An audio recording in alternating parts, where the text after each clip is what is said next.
ভবিষ্যতে মানে মাঝখানে আরো কয়েকটা ইন্টারন্যাশনাল গেমে স্বর্ণ পদক পেয়েছে বাংলাদেশ। আমি অ্যাকচুয়ালি কোচের দায়িত্ব কোনোদিনই ছিলাম না।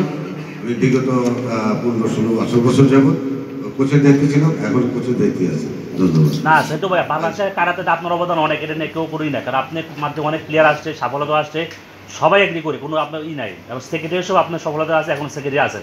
প্রশ্নটা হলো যে আপনি 2023 সালে এশিয়ান গেমসে ম্যানেজার ছিলেন এবং ছিলাম না, সরি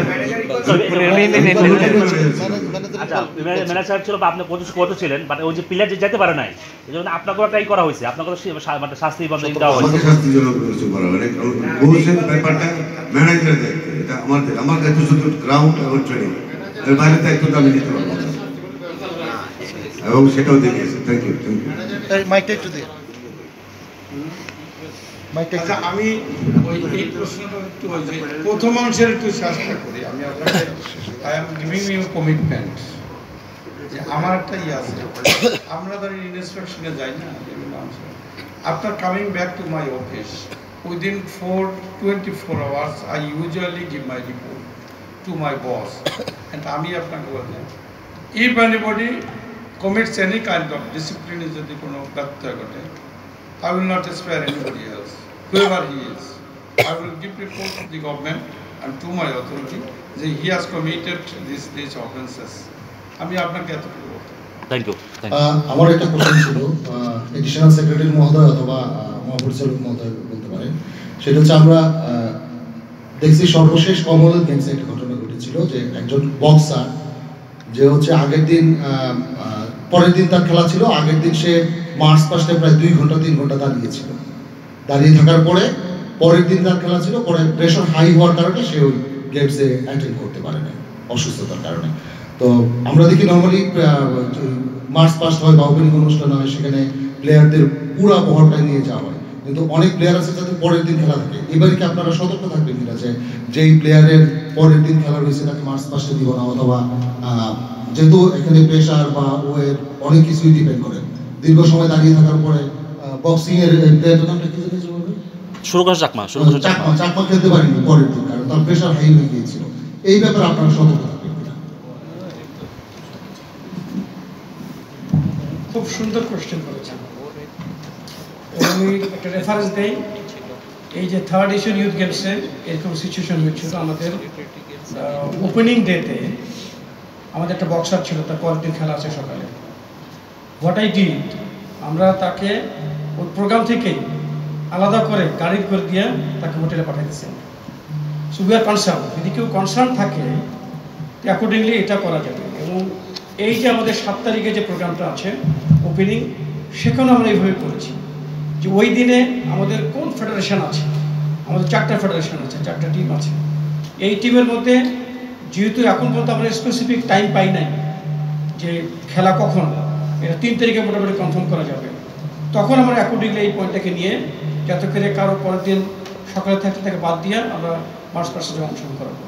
ভেরি গুড পয়েন্ট, আমরা এই পয়েন্টটা আমাদের মাথায় আছে এবং আমরা একটা কনসিডারেশন আমরা রেখেই প্ল্যানিং করছি। ধন্যবাদ। ভিন্ন প্রশ্ন করছি যে আমরা বিভিন্ন সময় বিভিন্ন গেমসে যাওয়ার সময় আগে আমরা একটা অ্যাক্রেডিটেশন কার্ড এবার একটু ভিন্নতা আনা হয়েছে যতটুকু জানি। সেখানে শুধু তারা ভিসা দিচ্ছে, কি ভিসাটা, কিন্তু অ্যাক্রেডিটেশনের ব্যাপারটা এখন কিন্তু খোলসা না যে এই অ্যাক্রেডিটেশনটা কি এয়ারপোর্টে পাওয়া যাবে না মিডিয়া সেন্টারে না কোথায়? সাংবাদিকদের কথাটা বলতেছে। সাংবাদিকদের ব্যাপারে এটা আমি ঠিক এখন পর্যন্ত আপডেট না যে কারা কারা পাচ্ছে, বাট আমাদের যারা অ্যাথলিট বা অফিসিয়ালদের এই অ্যাক্রেডিটেশন আমাদের যে ফর্মালিটি আছে এগুলো সব করা হয়ে গেছে। বাট এই করতে গিয়ে যে ভিসার ফর্মালিটিটা আছে, এই ভিসাটা আমাদের কিছু প্রবলেম ফেস করছে, আমরা কিছু কিছু নামে ভুল আছে। বাট মিডিয়া ব্যক্তিত্বের ক্ষেত্রে আমার কাছে কোনো আপডেট নাই যে এদের অ্যাক্রেডিটেশন সিস্টেমটা কী হবে। বাট আমি যেটা জানি এই লাস্ট ইয়ার অর্গানাইজিং কমিটি যেটা করেছে তারা, আমরা সেটা আগে থেকেই আমাদের যারা অফিসিয়াল যায় ডিআরএম যেটা হয় যে ডেলিগেট রেজিস্ট্রেশন মিটিং, ওইখানেই আমরা অ্যাক্রেডিটেশন কার্ডগুলো পাই। এবং অ্যাকর্ডিংলি যখন এয়ারপোর্টে আসে আমাদের লোক এয়ারপোর্টে গিয়ে তাদের প্রত্যেককে দিয়ে দিচ্ছে, সো দ্যাট তারা শুরু থেকেই এয়ারপোর্ট ডিপার্ট থেকেই বিভিন্ন জায়গায় তাদের কার্ডটা ঝুলিয়ে চলে যেতে পারে। না আমরা কিন্তু আগে যে ভিউর থেকে নিতাম। আমি একটু এইটা আমি বলি, আমি একটু বলি যে গতকালকে মানে আমাদের ওই যে অলিম্পিক অ্যাসোসিয়েশনের ম্যানেজার আমার কাছে গিয়েছিলেন যে এইরকম ব্রিফিং আছে ইত্যাদি, তো কী ব্রিফিং তৈরি করতেছে কি সব কিছু। তখন কিন্তু আমি এটা প্রশ্ন করছিলাম যে আপনাদের অবস্থাটা কি, আমরা যাবেন কীভাবে কি। এখন ওনারা বলছেন যে অর্গানাইজিং কমিটি, উনি ভালো ভালো বলতে পারবে, আপনি আনসারটা দিবেন, আমি পরবর্তীতে আপনাকে মাইকটা দেবো। উনি যেটা বলেছেন সেটা হলো যে এইবার অর্গানাইজিং কমিটি ওই প্রত্যেক বছরের যে নিয়মে চলতো সেটা তারা দিচ্ছেন না। তারা বলছে যে ইন্ডিভিজুয়াল সাংবাদিক যারা আপনারা আছেন তাদেরকে বিষয়ের জন্য আবেদন করে দেন। এখন যে আপনাদের কার্ডটা দেওয়া হবে সেইটা দেওয়া হবে কি হবে না, 3 তারিখে আমার ওখানে এবং ওইখানে কিন্তু আমি ক্লিয়ার হতে পারবো। এবং আমি কিন্তু এই প্রশ্ন রেজ দিস কোশ্চেন যে এইটা তারা কিভাবে পাবে, আগে এটা আলাদা কেন ভিন্নতা এটা কথাটা উঠাবো, তারপরে অ্যান্সারটা এখন আমাদের এখন পর্যন্ত আমার কাছে অ্যান্সারটা নেই। এবং আপনি কি নতুন কিছু জানেন? স্যার আমি সাংবাদিক যারা আছেন তাদের অ্যাক্টিভেশনটা স্যার ওনারা পার্সোনালি করছেন আলাদা একটা লিঙ্কে, এটা ওনারা সবাই জানেন। ভিসাটা যারা যারা করেছেন অনেকে পেয়েছেন, আর ওনাদের কীভাবে অ্যাক্টিভেশন পাবেন সব কিছু ওনাদেরকে অর্গানাইজিং কমিটি থেকে পার্সোনালি জানিয়ে দেওয়া হচ্ছে থ্রু ইমেল। এটুকু আমরাও জানি স্যার, আমার মনে হয় গাইডলাইনটা ওনারা পেয়েছেন কোত্থেকে আপনারা কীভাবে পাবেন। কারণ আমরা জানি আমাদের টিমেরটা আমরা যখন ভিসা পাচ্ছি অ্যাটলিস্ট ভিলেজে ডিআরএম হওয়ার পরে আমাদেরকে অ্যাক্টিভেশন কার্ড দেওয়া হয়। ওনারাও সেরকম ভিসা হয়ে যাওয়ার পরে ওনাদের একটা মেইন মিডিয়া সেন্টার থেকে সেখান থেকে অথবা এয়ারপোর্ট থেকে পেতে পারেন, এটা আমরা এখন ক্লিয়ার না। আচ্ছা, আমি আপনাদের মধ্যে কে কে পেয়েছেন, ভিসা পেয়েছেন কে কে? আচ্ছা, 2 জন না 3 জন, কয়জন যাবেন আপনারা? আচ্ছা, আপনারা একটু কাইন্ডলি করবেন কি, আমরা পরশু দিন যাচ্ছি রাতে, আপনাদের এই যে কজন পেয়েছেন আপনারা একটু দয়া করে এই যে নামটা এবং কন্ডিশন এইটা একটু ওনাকে দিয়ে দেবেন। আমি ওখানে I will raise this question, okay? Then আপনারা ওই আমাদের ওনাকে ওনার নাম্বারটা দিয়ে দেবেন, ওইখানে কি আনসার পেয়েছি আমি আপনাদের জানাই, ঠিক আছে? ওকে, থ্যাংক ইউ। আপনার কাছে মেইল ফরওয়ার্ডিং দিয়ে দিতে কর্মকর্তা ফেডারেশনের কর্মকর্তারা যারা বলছেন যে জিতলে ফেডারেশন যখন ঘোষণা করে তখন বোঝা যায় পদক পাবে না। আপনি আপনার বাচ্চাকে বলবেন তুমি যদি পরীক্ষা এটা করো তাহলে আমি এটা দিব, তার মানে ওর প্রতি আপনার কনফিডেন্স নেই।